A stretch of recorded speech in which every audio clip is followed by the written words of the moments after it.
What's a training that probably you didn't find hard, or maybe even you didn't even go through that training, but something that you've heard of which happens in the CIA and it's like really brutal, it's dangerous, and something that you would never want it to happen?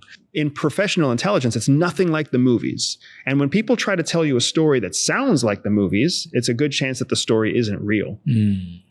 Because they are always working, especially during training, they have to prevent against trauma. And if you just think about that simple thing, you have to prevent against trauma during training, because if you traumatize someone in training, they're a broken operator. They'll never be able to operate in the field. So it's like building your house and breaking your window when you're building the house. What's the point? You have to replace the window. So much of training is very controlled. It's very, it's watered down in a way that it isn't scary. It isn't traumatic. It's challenging. It's difficult, but it isn't traumatizing. So we had to go through advanced interrogation training. How to give advanced interrogations, how to receive advanced interrogations. But all the stuff that you see in the movies about people being slapped, and I think there's a James Bond movie where they have a chair and his testicles are cut out of the chair so they can hit his balls underneath the chair. Like, that's not the stuff that we train on, because that's very, very unlikely to happen in the field. It's not realistic. And if you were to train someone that way, you would ruin them. You would traumatize them, or they would come out of that and they say, fuck this, I'm never doing this job. So you have to counterbalance the two.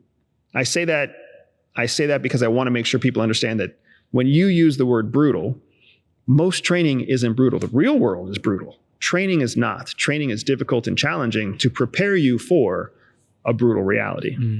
You said you went all around the world and you saw how dangerous the world was. What's the most dangerous thing you saw? So I remember being in South Asia.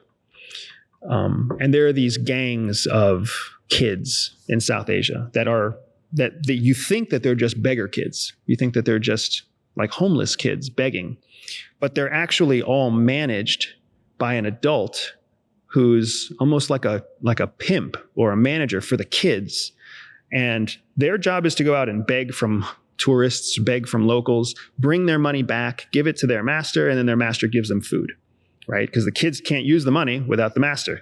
And the master is in control of the food, which is what the kids really want.